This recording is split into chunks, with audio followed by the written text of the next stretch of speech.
Hello friends, स्वागत है आपका मेरे नित्यमरन प्रयोग चैनल में।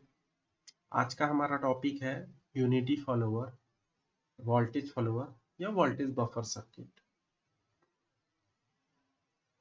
सो आज मैं ऐसा कुछ नहीं पढ़ाऊंगा थ्योरेटिकल की जो बेसिक बुक्स में है, वो ऑलरेडी आपको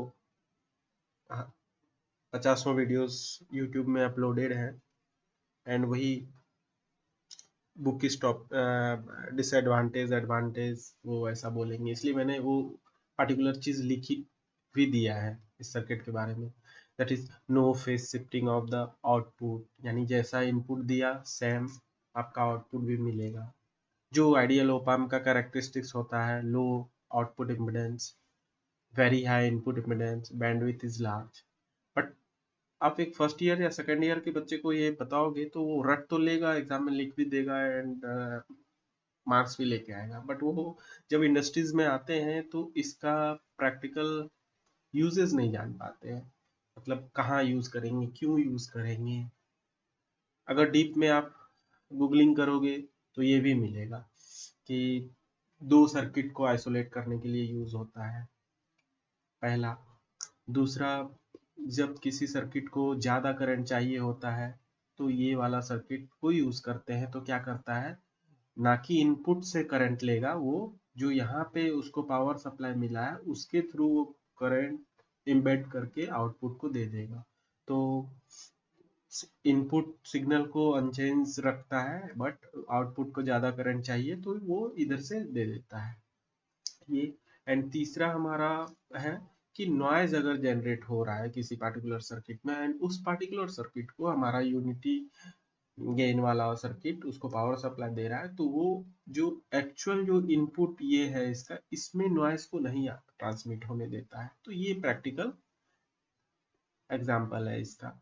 मैं इसको डिस्क्रिप्टिव वे में वीडियो के लास्ट में बताऊंगा कि इसका क्यों और कैसे यूज करते हैं। सबसे पहले तो हम इसका आउटपुट इक्वेशन जो जैसे हम निकालते आए हैं वेव फॉर्म्स और equation unity gain follower circuit का, या पीछे भी डिफरेंट टाइप के कॉन्फ़िगरेशन ऑप एम्प सर्किटरी के उसी तरह निकालेंगे। तो हमें पता है सिंपल बात, V not is equal to A into V D, where V D is the difference in voltage, that is this one is VD, and V output is output and A is the gain. Now A into V2 minus V1. Now इसको हम ले सकते हैं, एक side हम V in लिख देते हैं, ठीक है। तो A into V in minus, चूंकि यूनिटी गेन है, जो मेरा इसको बोलते ही है, जो मेरा इनपुट है वही मेरा आउटपुट रहेगा।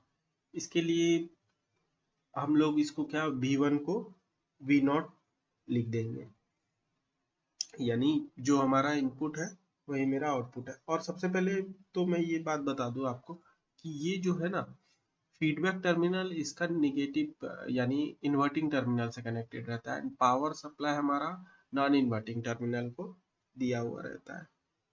तो इसको अगर हम खोलें तो A into V I N minus A into V not, और ये हमारा वी नॉट है। और ये तो आपको पता ही है कि V2 is equal to V1 ऐसा करके होगा, एंड ये V नॉट है, इसको हम V1 दे देते हैं, इसको हम V2 दे देते हैं। चूंकि ये शॉर्ट सर्किट टर्मिनल है V नॉट और V1, तो इस जगह पे हम इसी को रेड में दिखाते हैं आपको, V1 is equal to V not, because यहाँ पे हम देख पा रहे हैं शॉर्ट सर्किटेड, तो V नॉट, इसलिए हमने इसको V नॉट से रिप्लेस कर दिया।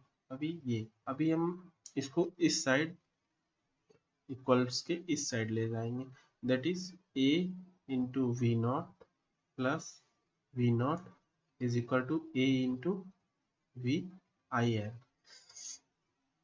तो ये तो नॉर्मल सा चीज है जो कि सबको दूसरे वीडियोस में भी मिल जाएगा, बट मैं इसके लास्ट में बताऊंगा इसका मेन उद्देश्य।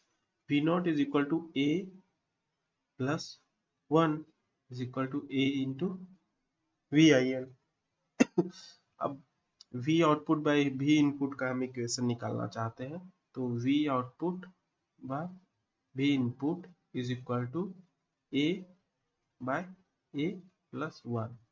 ये हमारा इक्वेशन निकल गया। अब A हमारा क्या है, गेन है। और अगर एक हम एग्जांपल लें जहाँ की A जो है बहुत बहुत बहुत बड़ा 1 से हो, तो यहाँ पे V नॉट बाय V इन क्या होगा, V not by V in is equal to E by A, that is approximately equal to 1, which is gain. So unity follower circuit या voltage follower circuit में gain जो है is equal to 1 होता है। उसी को हम लोग टू वोल्टेज फॉलोअर सर्किट बोलते हैं, यानी जो आउटपुट वोल्टेज है वो इनपुट को फॉलो कर रहा है। एंड जो इसलिए इसका क्या होता है, जो टोटल आउटपुट होता है वो इनपुट के बराबर होता है।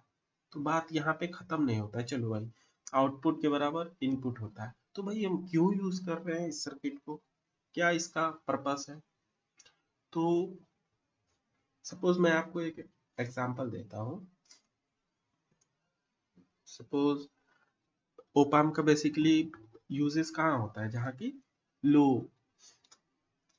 वोल्टेज सिग्नल है उसको एम्पलीफाई करने के लिए एंड उसको डिटेक्ट करने के लिए। मैं एक एग्जांपल आपको देता हूँ। सपोज एक मॉसफेट के थ्रू, ये मॉसफेट है जिसमें ये गेट रेसिस्टर है एंड इसका इंस्ट्रक्शन अब कोई डिजिटल आईसी से आ रहा है और ये हमारा मॉसफेट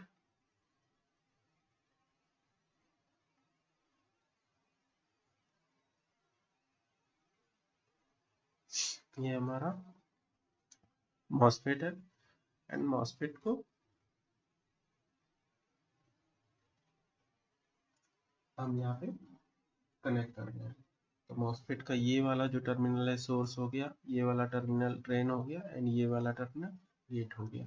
अब इसका यूजेज हम सपोज एक मोटर को ड्राइव करने के लिए कर रहे हैं। सपोज एक मोटर है, मोटर का ये कॉइल है एंड मोटर का कॉइल को हम पहले से ही समझो पॉजिटिव 12 वोल्ट दे चुके हैं। अब इसको चूंकि ये इंडक्टर है तो इसमें एक स्नवर सर्किट भी चाहिए, सॉरी फ्लाईव्हीलिंग डायोड चाहिए, इसके जो फ्री व्हीलिंग के टाइम एनर्जी स्टोर होंगे उसको डिस्ट्रॉय करने के लिए। ओके, वो रिवर्स वाइज में चाहिए इधर, बिकॉज जब इंडक्टर में एनर्जी स्टोर होता है तो उसका पोलैरिटी वो रिवर्स हो जाता है, इसके लिए उसको डिस्ट्रॉय करने के लिए। नाउ हम इसको क्या कर रहे हैं कि इसमें, सॉरी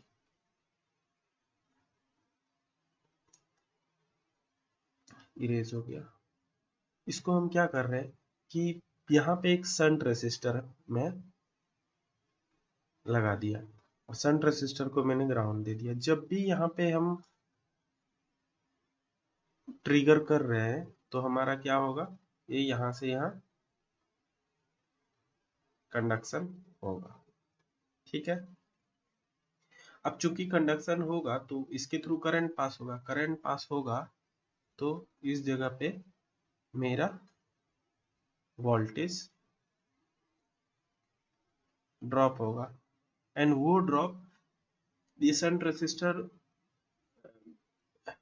मिली ओम में हम देंगे, तो जो यहाँ पे वोल्टेज इंड्यूस होगा वो काफी कम होगा एंड उस वोल्टेज को सपोज हम डिटेक्ट करना चाहते हैं तो वो हम डिटेक्ट, सपोज यहाँ एक वोल्टेज डिटेक्ट हुआ और जब हम ऑफ करना चाहते हैं तो इसको हम ऑफ करेंगे तो ये निगेटिव नहीं मिलेगा इसको, तो मोटर हमारा नहीं चलेगा। बट इस वोल्टेज, इस पार्टिकुलर वोल्टेज को हम डिटेक्ट करना चाहते हैं तो हम ये एक सिंपल सा ओपैम्प ले लेंगे एंड ओपैम्प के नॉन इन्वर्टिंग टर्मिनल को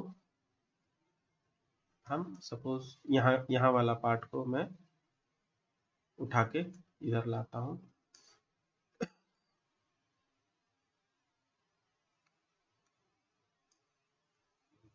ओके, तो मैं इधर ले आया एंड दूसरे वाले नॉन इन्वर्टिंग टर्मिनल पे ले आया एंड दूसरे वाले टर्मिनल को मैं इधर जोड़ दिया। इसमें रेसिस्टर भी है, ठीक है। ये इन्वर्टिंग टर्मिनल पे ग्राउंड है, नॉन इन्वर्टिंग टर्मिनल पे ये है, और ये हमारा सन रेसिस्टर है। और इसके थ्रू में फीडबैक रेसिस्टर भी यहाँ पे नॉन इन्वर्टिंग टर्मिनल में मैं लगा दिया, ठीक है। अब एक केस मैं आपको बताता हूँ कि ये इसमें जब करंट नहीं जाएगा तो, यानी मोटर जब ऑफ है, यहाँ पे ट्रिगरिंग ऑफ है, तो यहाँ पे आउटपुट वोल्टेज कुछ नहीं आएगा।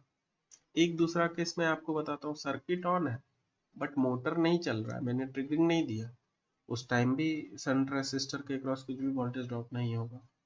एंड तीसरा केस है कि सपोज ये मॉसफेट ही खराब हो गया, मोटर ही खराब हो गया, कुछ डिजिटल आईसी खराब हो गया, तो मैं आउटपुट जो ये सेंस है यहाँ से जो वी आउटपुट आ रहा है, इसको कैसे पता चलेगा कि कुछ खराब हुआ।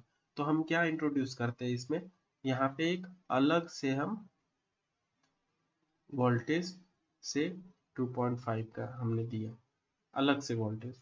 तो क्यों देते हैं कि during 0 ampere of flow we output पे कुछ ना कुछ वोल्टेज आए।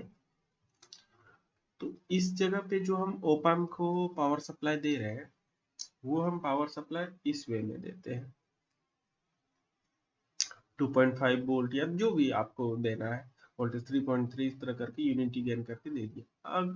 अब अगर ये सर्किट अगर ज़्यादा करंट कंज्यूम करना चाहता है तो वो पावर सप्लाई जो हम ओपैम्प को यहाँ पे प्लस VCC एंड ग्राउंड से दिए हैं इस वाले सर्किट में, वो यहाँ से ले लेगा।